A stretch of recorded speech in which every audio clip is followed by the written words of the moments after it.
안녕하세요. 변호사랑의 최승현 변호사입니다. 구독자 여러분들 놀라셨죠? 수원지방법원에 재판 변론을 하기 위해서 가는데요. 오늘 변호사로서 가는 과정을 브이로그로 한번 찍어보려고 합니다. 가는 과정에서 질문들이 있다면 대답을 해드리겠습니다. 재판을 준비하는 데 있어서 큰 루틴은 없고요. 가장 중요한 건 기록인데 본인이 준비한 서면이 누락돼 있다든가 하는 걸 놓치고 오는 경우가 있어요. 그래서 저는 항상 확인하는 게 습관처럼 돼 있습니다. 수원지방법원은 과거에는 되게 오래된 건물이었지만 광교 신도시 생기면서 건물도 신식이고요. 무엇보다도 관할이 넓기도 하고 경기권, 수도권에 관할 인구들이 굉장히 많이 살기 때문에 당연히 사건도 많을 거고 사건을 담당하는 판사도 가장 많은 걸로 알고 있습니다. 의뢰인들은 수사기관에 갈 때나 법원에 갈 때나 신분증을 빼고 오는 경우가 가끔 있는데 신분증 반드시 챙기셔야 하고요. 옷차림을 과하게 화려하게 입고 오는 경우도 있었는데요. 그렇게 입고 오면 판사가 볼 때 안 좋게 봅니다. 저분은 재판에 대해서 그렇게 관심이 없나 하는 느낌을 주기 때문에 결코 추천드리지 않고요. 단정한 옷차림하고 신분증 정도 챙기시면 될 것 같습니다.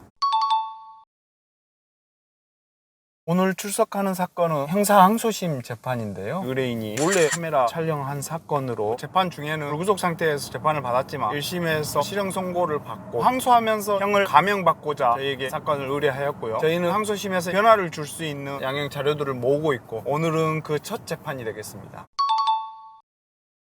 이 사건은 서면 작성하는 데는 한 이틀 정도밖에 안 걸린 것 같아요. 사건의 난이도에 따라서 달라질 수밖에 없는데 복잡한 사건들은 일주일 이상 걸리는 서면도 있기는 있지만 감형을 해주세요 하는 사건이기 때문에 사실은 서면 작성에는 그렇게 시간 많이 걸리지 않는데요. 지금 이 사건은 피해자가 있는 사건이라서 가장 중요한 게 피해자하고 합의인데 그런 과정이 열흘 이상 걸리는 것 같아요. 아직까지도 합의를 위해서 접촉 중이고요. 실제로 일반인들은 법정에서 보면 변호사들이 몇 마디 안 하고 재판이 끝나버리니까 변호사들이 별로 하는 일이 없나? 이렇게 생각하는 경우가 많은데요. 물론 우리나라 재판이 좀 바뀌어 나가야 될 방향이긴 하지만 현재까지는 서면 재판인 경우가 많고 우리나라는 그래서 서면 작성하는데 변호사들도 공을 많이 들이고 있는 상황이고요. 그 서면 작성을 위한 자료 생성해 내는데 많은 시간을 들이고 있는 상황이기 때문에 법정에서 한 5분 했다고 해서 변호사가 하는 일이 없다 그런 건 아닌 것 같습니다.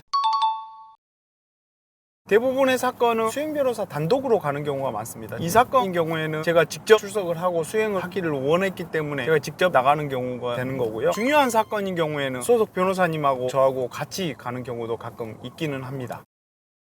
저는 지금 수원지방법원에서 재판을 마치고 수원구치소에 접견을 하고 있습니다. 오늘 재판은 오후 2시 재판이었는데요. 2시 재판은 통상적으로 법원에서는 오후 재판의 첫 재판입니다. 양형부당 항소는 증거조사를 새로 한다거나 할 게 없기 때문에 시간이 얼마 걸리지 않습니다. 길게 걸려야 10분 한 사건에 이 정도 걸리기 때문에 빨리 끝나고 나와서 예약해놓은 접견하러 갑니다.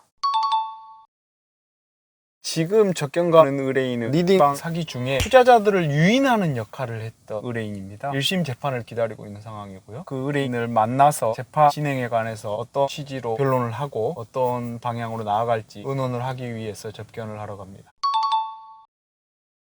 원칙적으로는 시간에 제한은 없습니다. 접견하던 중에 대화 내용이 길어지거나 하더라도 교도관들이 와서 접견 시간이 끝났으니까 나가라 이러지는 않습니다. 일반인들 접견은 교도관들이 들을 수는 없지만 지켜보고 있는 가운데서 접견을 해야 되는 그런 제한이 있죠.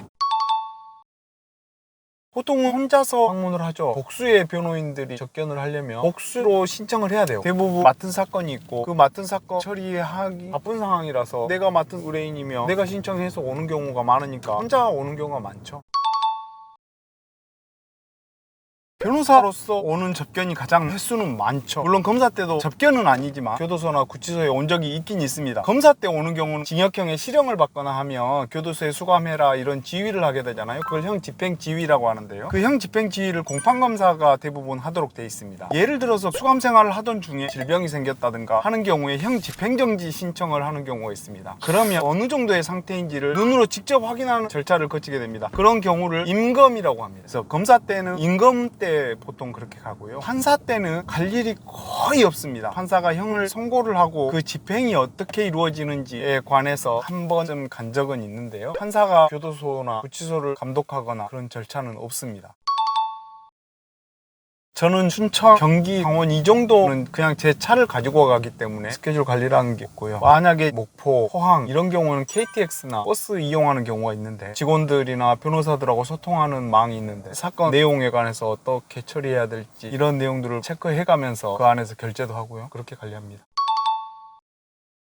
거리로만 치면 제주가 가장 멀었고요. 물론 제주는 항공기를 타고 가기 때문에 가까운 편이고요. 시간으로 치면 포항이 가장 멀지 않았나 싶어요. KTX를 타고 가서 그 KTX 역에서 다시 택시로 한 30분을 갔어야 됐기 때문에 포항 출장 갔을 때가 가장 멀었지 않나 싶어요.